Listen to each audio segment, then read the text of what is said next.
Hello and welcome to Not One Right Way, the podcast. It's me, Melissa Manuel, she, her, and It's me, Marv Yaga, they, them, theirs. hello, Marv. How are you? I'm doing pretty good. Solid. I would say solid. I'm doing okay. It's very cold and rainy in LA, which is nice after the fires. Yeah. Wow. We are having different experiences. I've been going to the stores around here in Albuquerque, and everyone's like, "Are you enjoying the winter summer? The summer and winter?" And it's like 70 degrees here. It's crazy. Oh, yeah. I'm sorry you live in Albuquerque. Or, no hate to people who live in Albuquerque, but that sounds gross. Yeah. I know it's 70 degrees. Sorry. Nice. Yeah. Sorry, Marv's a loser. Lives in Albuquerque. Ugh. No, Albuquerque is lovely. I've never been, but no hate, no hate. I'm just sorry you don't live here with me. Yeah. Sure. Okay. What have you been watching? I've been watching Criminal Minds with my dad. We're on like season 3.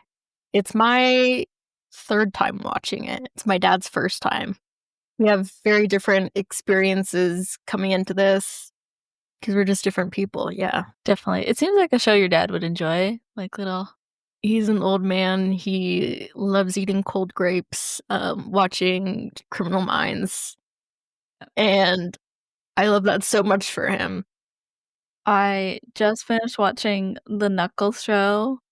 Finally, I started watching it on the plane, and I was like, I will just watch it. I don't need to finish it. And then as soon as I got 4 episodes in, I was like, guess I'm gonna have to go get Paramount Plus because I gotta finish.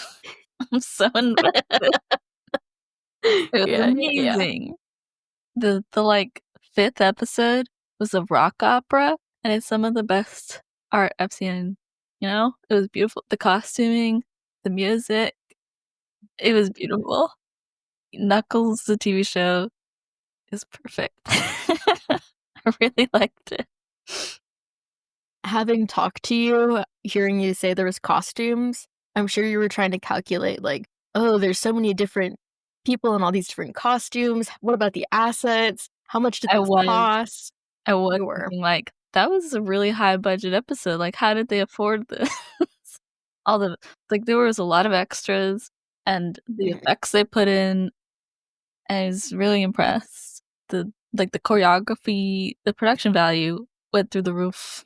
Really appreciated it. Nice. Like, Nice. I think it was a give and take. My producer mind was like, okay, there's a lot less Knuckles in these last few episodes. We can't see Knuckles, which means they couldn't afford to animate him. But we did get this really cool rock opera. So Yeah, give and take. Got it. I love that for you. it really appealed to the theater kid in me. Yeah. Highly recommend. Lovely. But speaking of great animation and great costumes and character design, this is my segue to our guest today. Very good. We have an amazing guest, and I'm so excited to talk to them. So no more time to waste. We have Cal Athannassov, the character lead supervisor on Jentry Chau versus the Underworld, and now hold for applause. The greatest show to hit Netflix. Wow, that is Hot high minute. praise. Thank you. Thank you all for having me. Welcome. Thank you so much. I also really like the Knuckles show, and Nice. it was a very good time. And I agree that they noticeably got way less Knuckles as the show went on, but still great. Yeah, I was just like, there's a lot less Knuckles. What a shame, but I get it. It's hard. It's expensive. Cal, on this show, we ask the hard-hitting questions. Thanks to Marv and their background in social work. Yep. Anyway. If you had to send one representative from the human race to introduce to an alien that has come for a first contact, who would you send? From the human race, I'm picking one representative to to meet the aliens that are here. Is that yeah. okay? Yeah. Oh man, I wasn't prepared for this question. I would have done some more thinking if I had to. Are we trying to entertain the aliens, or are we trying to just like be like, "Oh, yeah, we're okay, don't kill us"? What That's such a good way of thinking about it. I never would have thought I of, like, entertaining them. entertaining them? Who's entertaining? Bowen Yang's entertaining. I mean, he also happens to be in Gentry Chau, but he's entertaining. I feel like he could Really is. go up there and they'd be like, "You guys are fun. We won't destroy you yet." yeah. Okay, Yeah. I'll go with Great that one choice. for now. Yeah. yeah. I like that answer. Are you watching anything right now that you, like, enjoy? Oh, I'm watching a ton of stuff. My wife and my best friend, we always just watch movies on the weekend. We'll do like Friday, Saturday, Sunday. We'll usually do everybody picks a movie and just watches it. So they just bring one movie to the table, whatever it is. And I just keep a list. Let's see. Most recently we watched why is my mind blanking right now? We It's always watched what happens. Matinee, which is an old it's an old movie from the 90s about horror movie director, sort of in the wake of like a Alfred Hitchcock or something, who's making like a big Mhm. movie, monster movie, and he's bringing it to this small town in Florida, but also at the same time the Cuban Missile Crisis going on. So it's really Wow. cool. It's really interesting. It's got that 90s charm to it. If you like things like Gremlins or Small Soldiers, which I think it's the same director as well, but that was a great one. And also we're watching Singles Inferno, which Mm. Okay. yeah, we love our reality dating shows, and man, it's hot, Okay. it's good, it's great. Um, like I said, we watched the Knuckles show like 3 weeks ago. It feels like it was forever, but we had a weekend where we were just looking for something new and something positive, and we just blasted through all the Sonic movies, and Sonic 3 is a perfect movie. I love it. It's Perfect. yeah, and I have no touchstone to Sonic. It's I don't I care nothing about the franchise. It was my first real introduction to it. That was great. So those are some of the things I've been watching recently. Okay, Yeah. got it. I I didn't love wanna say this earlier because I wanted to seem like, God, I like, cultured or something, Mm. but I have been watching Love Is Blind. Oh, same, I'm preparing same, for the next season. same. Yeah, we're all caught up. Yeah, Well, it's a sickness, but you know what? It's like the type of sickness I need every now and then, and when it comes on, I get to just look at people that I'm like, "What are you doing?" and pick on them for an hour and a half of every day. yeah, like, I'm doing bad, but I'm not as bad as them, you know? Yeah, yeah, I didn't just meet this person and just, decide to do this. But you know what? If they're happy, they're happy. I can't fault them for that. Yeah. I'm yeah. not on Love Is Blind, A so good I'm time. doing okay. Yeah. It's great. You have a great taste. You have such a wide palette, which I really appreciate. Mm. Think, you can do it all. Oh yeah, no, Love I am there's no snobbery here. Everything is welcome. If it hits, it hits, and if it doesn't, it goes in the trash bin. But most things tend to hit. Yeah, I feel It's that. good.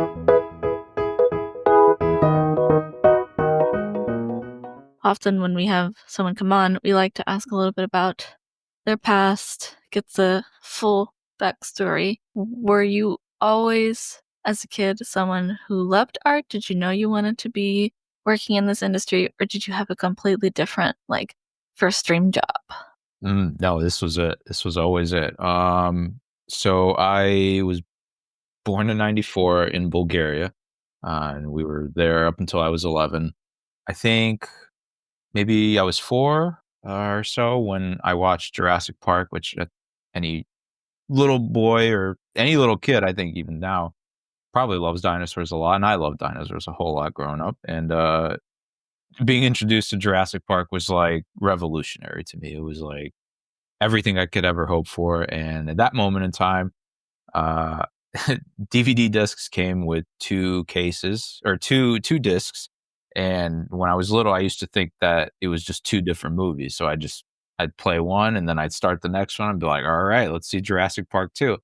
And it would just be a whole bunch of people talking about the movie that they made and be like a documentary. I'd be like, this is a weird sequel. But they would talk about what it took to make dinosaurs. And I think That's at cool. that time is when I realized, holy crap, like somebody's being paid to make this, like somebody's making a dinosaur out there, like for a day job. That's what could be better than that? And since then, that's just been the goal. Like, you know, it's make a dinosaur. That's not really a dinosaur, but it's like be a part of something like that, something exciting. And that's always just been my North Star. And yeah, my parents have always just fully been on board and supported this crazy dream. And they put me in art classes and, help me however I can. And when I was 11, we moved from Bulgaria to America and we started anew so that, my sister and I could have a better chance of life. But the goal stayed the same. Once we were in America, it was like even closer. And so, yeah, for me, it was just continuing that, just not stopping. Nice. I saw that you went to Ringling, which is in Florida. I did. I grew up in Florida, and a lot of people were like, Ringling is it. I mean, there's so many great films that come out of there, but your film, Wishgranter, was one of those that stood out and won a bunch of awards. I watched it today. I don't know, Marv, if you got to watch it too, but it was really beautiful. And like, it's like this classic, like, I went to Sundance last week, and that, no shame to anyone who puts a film through Sundance. Like, what an honor. But those animated shorts, I'm always like, oh, they're so bad. And then I see something like your film straight out of college, and I'm like, beautiful. Like, how does stuff like that not, get elevated? So can you talk a little bit about what it was like working on your senior thesis and it winning thing? It was I mean, Ringling was a lot. It was a lot. I think there's no other way to say it. It's resulted in like meeting some of the most important people in my life and setting me on a path to success. But also it was a lot to go to that school, and I didn't like Florida a whole lot. No offense to where you grew up. It wasn't really my cup of tea. Yeah, it's not great. And this was like before like Trump. So it was like 2012 to 2016. So I don't know what it was like after, but it was a lot before then. Making our thesis was a combination of excitement and joy and also just the most tired I've ever been in my entire life and nonstop work. I made that thesis with my friends Echo Wu, who is also the showrunner of Jentry, and John McDonald, who's now at Disney Imagineering, two of my closest friends in the whole world still to this day. It was a lot of work for us to make that. It's a 5-minute short film made by 3 people over the course of a year and a half. Yeah, it was a lot. I'm very proud of it. I look at it now and I see a lot of things and I'm like, oh God, like I would change a ton, but I think what is in it now I'm able to unbiasedly look at. I'm like, yeah, this was made with a lot of love and care. It's not perfect by any stretch, but I think 3 people poured their heart and souls into it, and I was very grateful that it got the recognition that it did. We'd never expected it to go that far, nor, it was great that it happened. It wasn't our goal in making it. We just wanted to make something that the 3 of us could look back at and be proud. But in truth, that short opened a lot of doors for us that ultimately led to something like Jentry. What kind of doors do you feel like it opened for you? Oh man, I think so. When I left college, I was 21. So, no real experience in anything other than just going to school my whole life. That short got us, recognition. It proved to people that our ideas were, if not okay, then at the very least like good. And we got contacted by studios, asking us if we wanted to come pitch our ideas to them. This was like 2016. So the idea of like how things are in the industry now where, you'll hear about, oh, they don't take new ideas or new IPs. Like that's not how it was back then. It was a very, very different time. And, we went and toured studios and like, we were nominated for a student Oscar. We were nominated for a student Emmy, things that we couldn't possibly have dreamt of were happening. And it was surreal. It was surreal that all this work that we put in that, literally there were days where we just stayed up for like 72 hours straight in the same spot, just like animating and rendering and dealing with nonsense. resulted in truly magic happening. We went to festivals and screened it, and people cried, and they came up to us and told us how much they loved it, and it was everything you could ever hope for. It was just magic, and it all sort of culminated in, I think, like the student Emmys, where we were so sure we wouldn't win, and we did. And I think the person who presented our award was Lucy Liu, who was like my childhood crush, and who would also go on to voice Mooney in Gentry Chau versus the other. So it was like insanity. So yeah, it Yeah. was really nice, and yeah, opened a lot of doors. Like I said, people would like come pitch ideas to us. That ultimately led, us to start thinking about, well, what could we do? Could we potentially come up with other ideas? And for years we were pitching stuff and ideas, and ultimately that led right into Gentry, which was something that Echo came up with. And I was right there, doing all the art and putting pitches together. And yeah, that's where that led. It's magical. It's like something so rare nowadays, but I'm so grateful that it happened for you all. Me too. Me too. Yeah. Yeah. Yeah. Is there any pitches that you think have a touch of that magic still? So in our old pitches, Yeah, sure.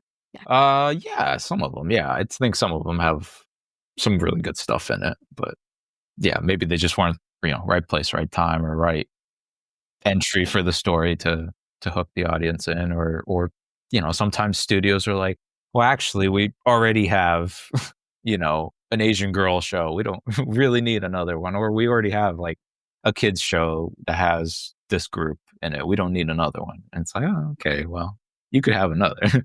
But Yeah, nothing you can do about that. Yeah. definitely.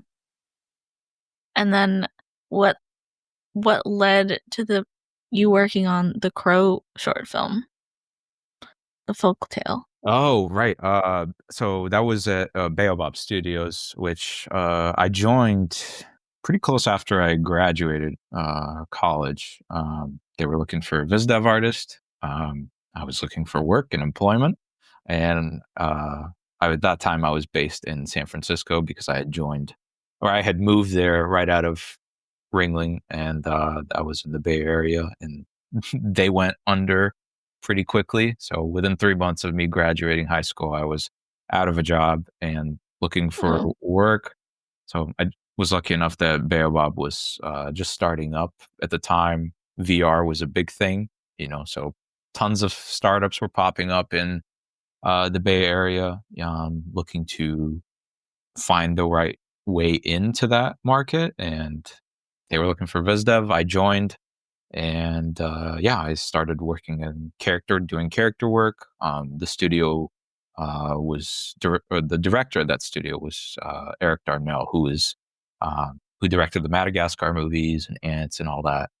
So very experienced. Tons of people at that studio were former DreamWorks artists, because in the Bay Area formerly was DreamWorks PDI, which had closed down up until that point. So they had just sort of splintered off and started multiple studios, and Baobab was one of them. So it was a ton of DreamWorks talent in there. And so I was just so happy to be a part of anything with anyone that was, had experience in touchstones to animation. So for me, it was just like absorbing all this information, asking questions, trying to learn as much as I can. Um, and yeah, I found myself in a pretty unique position where the art director of that studio, who's incredible and super kind and took me under his wing, he left the studio within like a year of me being there. And I sort of became the de facto art director of that place, despite having like no experience whatsoever. I think the idea was always like they'd find somebody else, but you know, I think that just never lined up. So I sort of just stayed in that role, and eventually they were like, "Yeah, I guess Cal is just the art director." So, I it was good experience. It was, it wasn't like a super big studio. It was like 30 people max, and there wasn't like a big art department, so it wasn't super overwhelming. It was overwhelming in the sense of I've never had to make decisions about anything like this and have people who are, way senior to me sort of come to me and ask me for, what do you do? What do you want this to look like? And I'm like, I don't know, something like this. So that was how Crow happened. Yeah.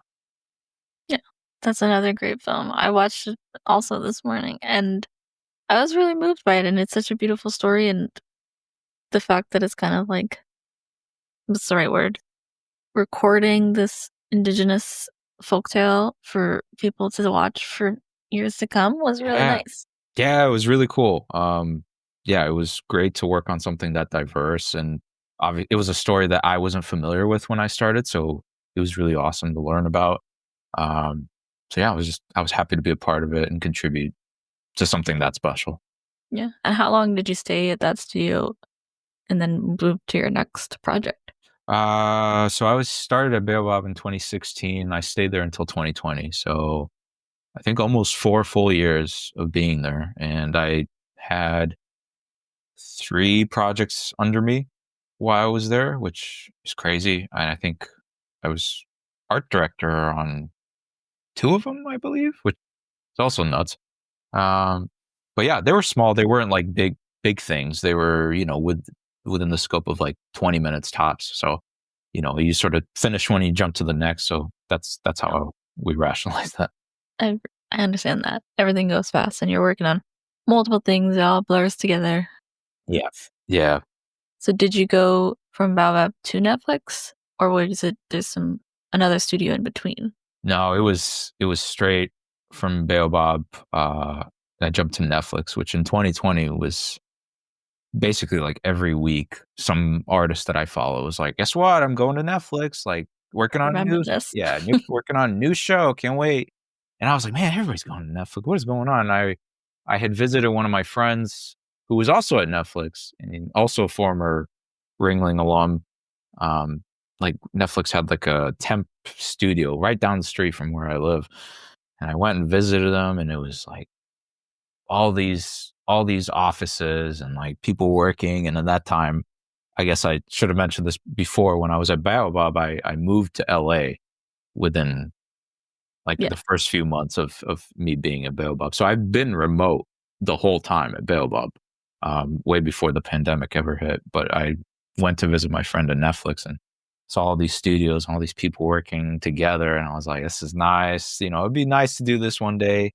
Yeah, and eventually things just lined up that Netflix was looking for a character lead on their upcoming adult show, Carol, and I just tried my shot at it. I did a test and they liked it enough that they hired me, and that was my first big production that I joined on.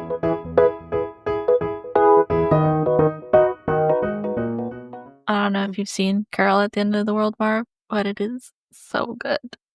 I feel like it was a sleeper show and no one talked about it, but it's so Mm, good. yeah, there was no real big marketing push behind it, but it's a really nice show with really nice storytelling. Yeah. Marv was a philosophy major, and this show, we could talk about it. We could get into it. Okay. Okay. You have me interested now. What about it is philosophical? Don't answer that. I'll figure it out. But like, Well, it's the idea of the show is like there's an end date for the world. They know the world is ending because there's this big comet meteor that's gonna crash into the earth. So everyone kind of is just like, well, if the world's ending, let's all do whatever we want. Except for Carol. Carol's kind of like, why is everyone just like being crazy? And so she goes and works an office job, and then you see what happens as she's working this office job. It's just kind of, I don't know, I really thought about it a lot after I watched it. It's just really beautiful, and I thought like the art style and the questions it asked were so fun, and I really enjoyed watching it. So it's so cool to meet someone who worked on it, and like I thought it was such a fun show, and I wanted to talk to people about it, but I never met anyone who like watched it. Yeah, it sort of flew under the radar. Unfortunately, one of the one of the downsides for some of Netflix's animated content is it doesn't really get publicized much, which uh sucks. It sucks plain and simple. Yeah. Who was your favorite character to design on that show? Donna. Donna is probably my favorite. She is really fun, really complex character. I had a lot of fun designing her. They were all fun. They were all great. Carol was Yeah. great too, but yeah, Donna was my favorite. did you, and both Carol and Donna are on your site, right? Yeah. Okay, cool. They're all there. I recognize the names, and now I'm putting pieces together. Ah, I'm like, okay. yes, they're there. So this is a good chance for people who don't know what a character designer is. Do you want to share what that means? I'll start our vocab corner. What is a character designer? What do you do? A character designer is just somebody who designs the characters, visualizes them based on whatever direction or inspiration they have. It doesn't need to be somebody tells you what to do. You can be a character designer and not be on a production. You can just design your own characters. But yeah, you're just bringing a character to life through visual means, whether it be drawing or painting or whatever it is. There's no right or wrong way to do it. But on Carol, by the time I joined the show, there was already a ton of development work done. A ton of great artists had come through and sort of given their attempt to try and visualize what the characters of that world would look like. And I think when I joined, they were just looking for somebody to sort of unify everything together. So, the Carol and the Donna and Eric and all that, I had a plethora of wonderful art from incredible artists to look at to inspire me. And my direction, basically from our art director and showrunner, was, here's the ones we like. Just put them together into something cohesive. See what you can do. If you have like ideas that you want to, draw from, like definitely go for it. But I sort of had like free reign within that sandbox. So I came in and did my pass on Carol and Eric. And, like I said, that was my test. And they liked it enough that they're like, all right, you're the guy.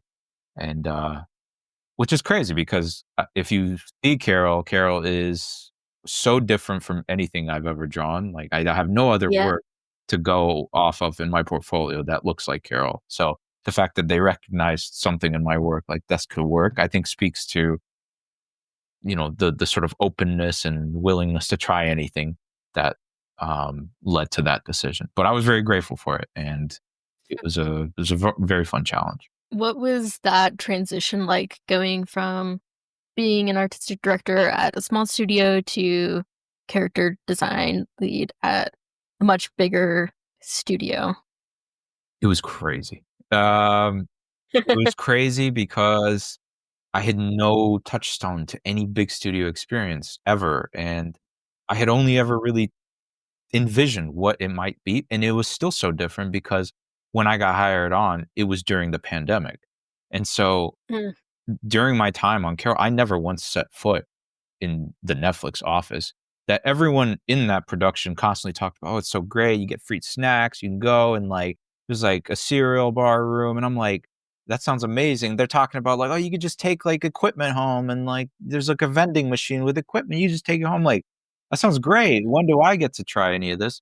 Never got to experience any of that because there was the pandemic, and I just kept doing what I had done during Baobab, which is just keep working remote. Um, so that was one side of it. The other side of it was that I felt so unprepared for it.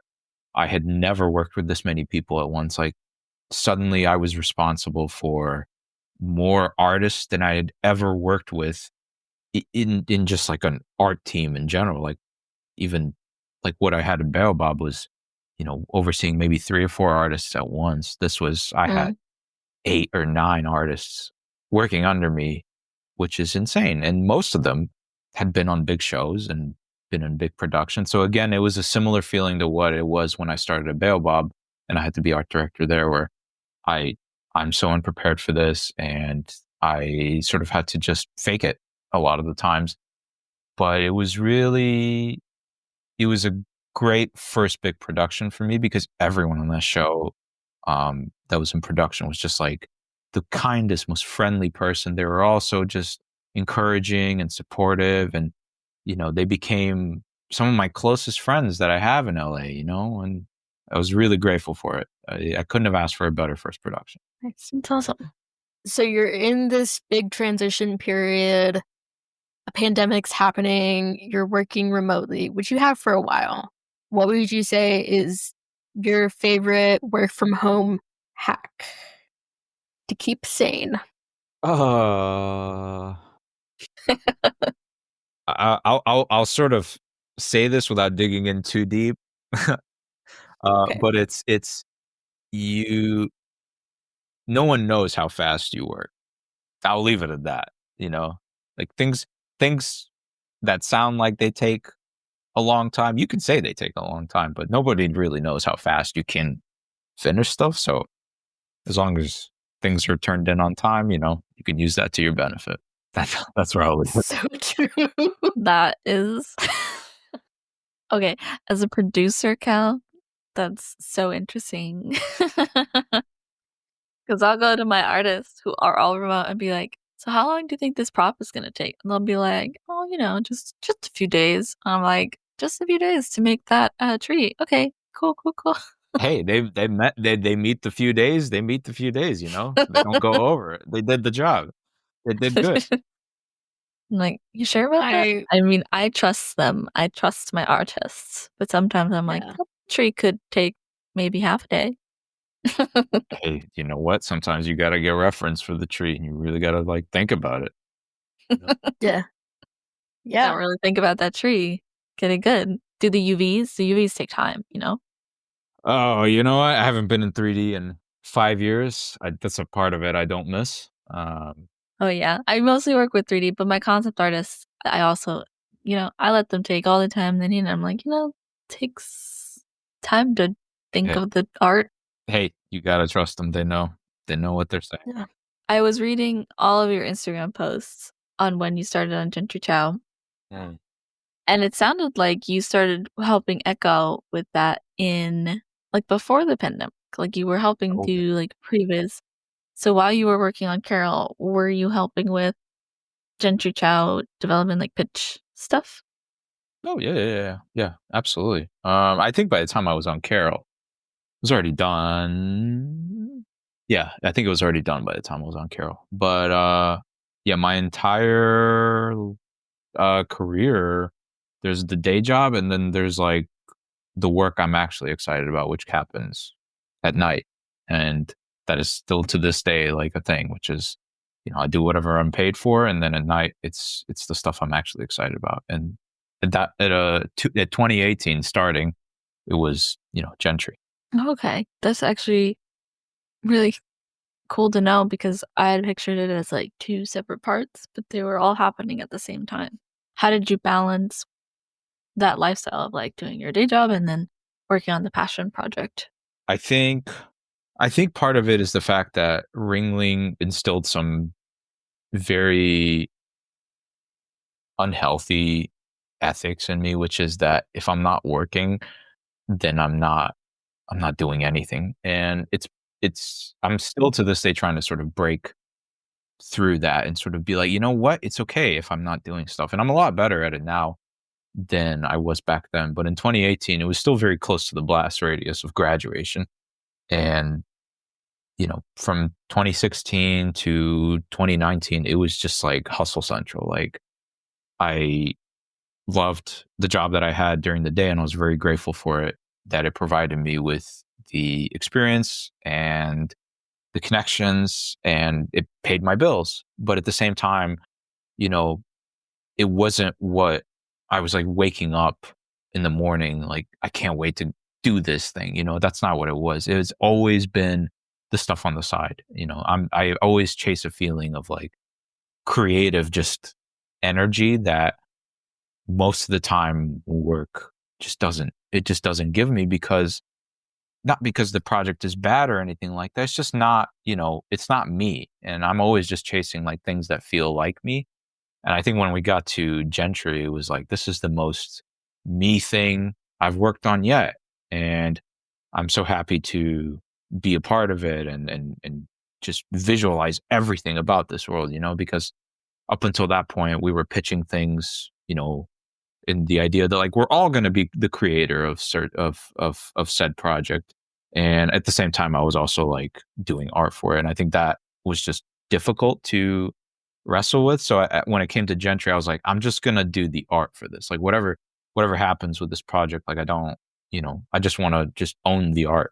And yeah, it was I think when you look at it on paper, it's like, how did it happen? But I'm putting in like 3 or 4 hours into it, at least a day during the night. And so you add it up like a year and a half of that. And like all of a sudden, yeah, you're going to have a bunch of finished art. So that was my approach to it, is just keep going. Like whatever's needed, just do it. Like, and I was just happy to do it all.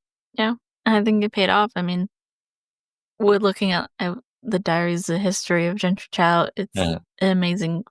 Whether it becomes an art book someday, all the work you did, it's really beautiful seeing the development of it. It's so much fun.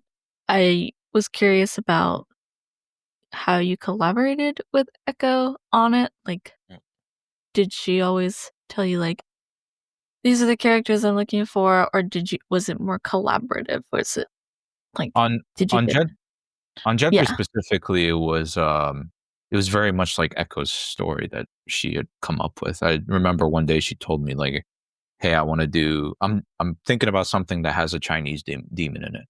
And I was like, "Oh, okay, cool." And she's like, "Yeah, it's like you're just gonna have a girl like with magical powers." And I'm like, "Yes, that sounds dope, like cool. Like let me know when it's at a place, where we can start doing art for it." And eventually there was like a rough script and like a rough synopsis of the characters and everything. And I just went to town, and I just, the stuff that I've posted on my Instagram, it's like that's what it was. I would just do that, and I'd be like, "What do you think of this?" And she'd be like, "Yeah, that's cool," or "Yeah, a little bit more of this." And I mean, that's how it just functioned, for the longest time. And I was just plugging away on every single thing. I'd do one character, I'd move on to the next. I'd do an environment, I'd do a story beat, you know, um, until we had enough to fill out a pitch. You want to talk about Kit, your favorite character to draw? Yeah, what do you want to talk about? How he became Everything. the prettiest boy, every BTS member combined. Yes, yes, yes, yes. Yeah, Kit is I love Kit because there's so much of him that is representative of like characters I just love. Like I love that type of character who is just like the hot boy, and he has like a dark secret, and like he's kind of tragic. It's a tragic story. I love Yeah. characters like this. Like to me that archetype starts with like Sasuke when I was going through my phase of like watching Naruto. And I'm like, that is my character. I don't care what he does. I don't care that he is like going back on his village and he's going to kill his best friend. Like that is my ride or die. And I put a lot of that into Kit. Like part of Kit kind of looks like Sasuke with his hair. Like these are the things that I love. And yeah, he's also a very deeply flawed character. Like arguably, well, not the most flawed if you're talking about Gugu, but Cuckoo. he's kind of fucked up because there's an entire part of the story where that doesn't even happen on screen, that he looks the way he does because he has stalked Gentry, because it's his job to appeal to her so much and learn everything there is about her and craft this perfect appearance so that when she Yeah. sees him, she can't help but just like go for him.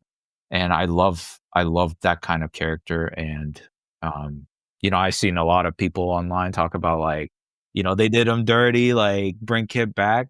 But my thought is that like Kit is his death has to mean something in the show. And I always respected the decision, like, we're gonna kill him and he's gonna stay dead. And I think that's good because I think it's easy to just bring him back and like everyone's like, "Yes, he's back." But like the fact that you feel this way about him being gone, the fact that you're like, "Oh man, like we're so upset that that happened." Like that means it worked. That means like the things that were supposed to happen happened. Would you say that Sasuke is the hottest anime boy? The hottest? I don't know if he's the hottest necessarily, but he's certainly my favorite. Uh, Okay. yeah, I'm sure there's like if I really had to sit and think about it, I could think of like a long list. Like I can't remember his name. The white haired swordsman from Demon Slayer, uh, with the multiple swords and the headband and the Yeah. jewel. I can't Yeah, remember. yeah. That's like Yeah, yeah, hard yeah, to yeah. get hotter than that. Um, Mm. Yeah. but Okay, having 3 wives? Come on. Yeah, Interesting. he's nuts. He's nuts. Yeah. Wow. I really I'll like show you the a picture. Let me so you can be part of this conversation. Thank you. Marv watches way more young boy anime than me. Yeah. We've talked about it a lot on this podcast, and I feel like, wow, I guess I gotta study up because almost everyone we talk to watches Naruto, and I'm behind. I've never watched Naruto. Yeah, but you know so Naruto much. is great, but it's hard. It's hard to get into shows like this once they're past because you're talking about watching potentially like 1,000 episodes of something. So I could totally understand how someone would be like, I don't know if I can commit to that. But as it was happening, it was great. It's very exciting. Yeah. Yeah. I can see it being like fundamental. Yeah. I'm just thinking about what you said about Kit, and like I think everyone in the show gave me a very visceral reaction. Like, I don't want to spoil it for anyone who hasn't watched, but like Oh, I when Kit. apologize. I did just talk about. I'm so sorry. Well, you know what? Yeah. I could put a spoiler warning in the Yeah. I'm so description. sorry. But like that episode where we reveal that Kit's like a flesh Mm, suit, I like yeah. I like recoiled. I had to walk away. I was like, disgusting, nasty. Whoa.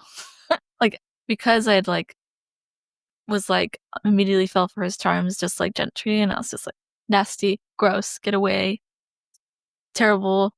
Like the emotional reactions I had to every like big shocker in the show was really big, and I think that really speaks to like how well the show did. I mean, I'm a very emotional person, I guess, but Mm, like even everything that happened with Gugu was like I was just like, damn, Gugu, why are you doing this? Like I was personally hurt, like this was happening to me, but it's not. Um, I think it was just really powerful storytelling, and I just really had a fun time watching because I like getting involved. I like being upset. I like walking away being like, you know.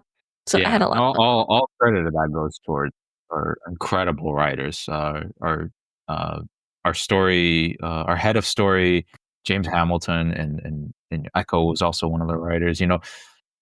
They crafted something really good. I was lucky enough to get to sit in some of those writing rooms because they were just open to the production. Like if anybody wants to come sit and just watch the writers work, and yeah, they're just so good. Everybody was so good.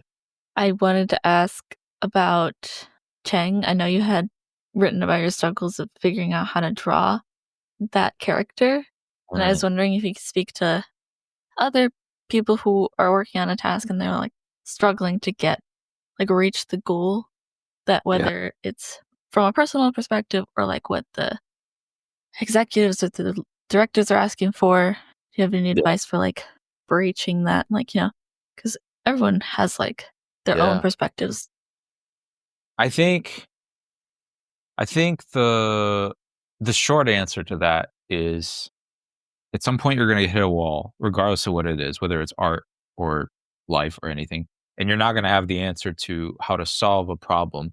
And I think in that moment, you need to either find people who can help you solve the problem, or you just need to sort of navigate how best to solve it if you don't know how to solve it. So in the example of Chang, that was a character that I'd worked on for like 2 years straight, and every iteration I did it with him, it was getting better.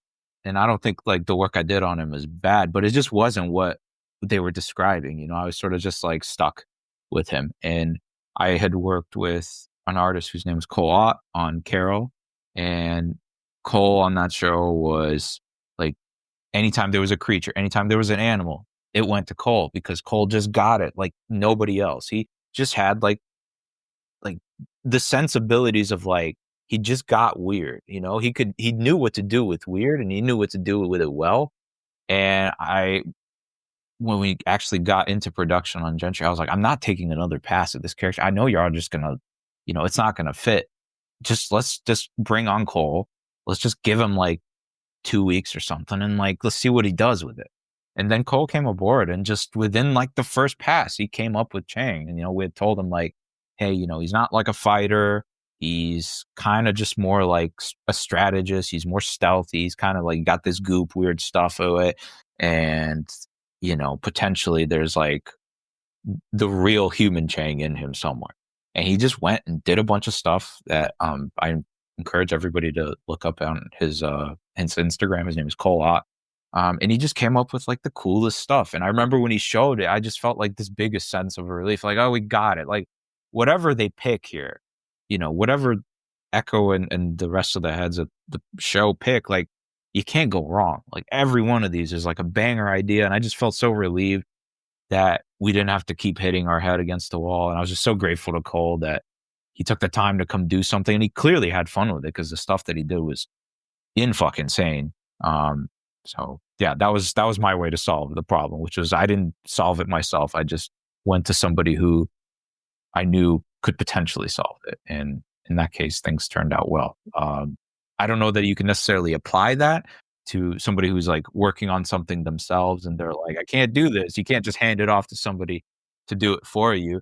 But if you know somebody who you're like, I trust their opinion or I value their artistic sensibilities, if we're talking about art specific, you could just ask them for advice, get their feedback, have them draw over it for you, or something like that could potentially push you out of your own headspace into something new. Yeah. No, I think that's helpful advice. Yeah. To just kind of not be afraid to look for help. You don't always have to have the answer because I think a lot of creativity works better in collaboration because ideas flow, you go back and forth. Everyone's perspective and experiences is going to open up to more things. So Totally. Sure. So, Prob, do you have any advice to aspiring character designers, character supervisors out there who would love to be doing what you're doing? Because I feel like this is one of those dream job. Yeah, I mean, listen, I think I won't sugarcoat it. The industry is in a total rut right now, and it'll get better. It's there's we're on the downswing right now, and things are just real tough. But I would just say, do not stop working at what you're working at. Don't if you're trying to be a character designer, then keep being a character designer. You are a character designer, whether you get a job or not. So, own that title and just keep working towards it. Take classes, do drawings of your favorite artist's art. If you're trying to learn how to draw like somebody, take anatomy classes. Just don't stop. Just keep going. Eventually it will lead to something. I would not give up. Obviously you have to pay bills. So if your job is not in art right now and you are working at a spot that you're like, I don't want to be doing this, I want to be here. I completely understand that struggle. Just keep going with it, just prioritize the time to give to art to make sure that you're getting better, that you feel happy with the work you're getting. And then once you're at a place that you're good with it, I guarantee you that people will turn heads and come to you. Very nice. Well, thank you so much for chatting with us. This was so fun, and I got to talk about some of my favorite shows, which I love doing. That's actually the whole purpose of this show. Like Melissa says, it's like educational and like career advice or whatever, but it's like an excuse for Melissa to talk to people that are working on really cool shit and her favorite shows and all that. And I'm here because I love you. And it's to celebrate them. I'm just so grateful that they did that work. And I want to be like, you're amazing. You're amazing, Cal. And no, it's very thanks for kind. all the hard work. I'm grateful to you guys for doing something that can highlight artists like this. A lot of like what you said at the beginning, like a lot of times we're sort of in the background. Big voice cast stars will get their moment to talk about something, but oftentimes we don't. So it's really nice to get an opportunity to talk about this stuff. I'm very grateful to you guys. I appreciate the opportunity to come and chat with you guys about Jentry. Yeah. Thank you for taking the time. Of course. It's been so fun. Thank you.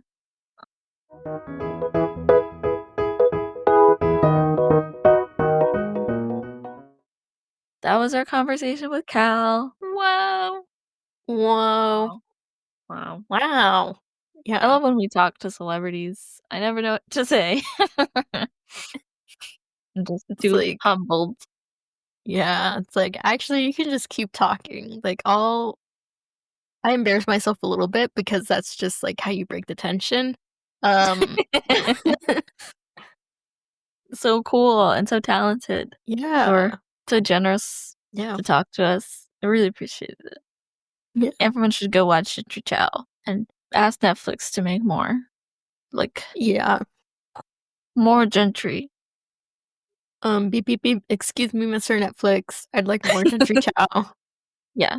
Hi, Mr. and Mrs. Netflix.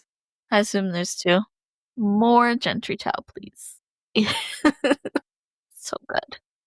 Yeah. What a great time. What a nice way to end the evening. Do you have any weekend plans? No. 2 weeks ago, my mom told me we should go get coffee. You live together? You get coffee together every day if you think about it. We don't. She wakes up Oh. at 5, and she doesn't drink coffee. Oh. Well, then that's a weird request. Yeah, she's like, we need to spend more time together. And I was like, sure. Just let me know. Put it on the Just let Google me know.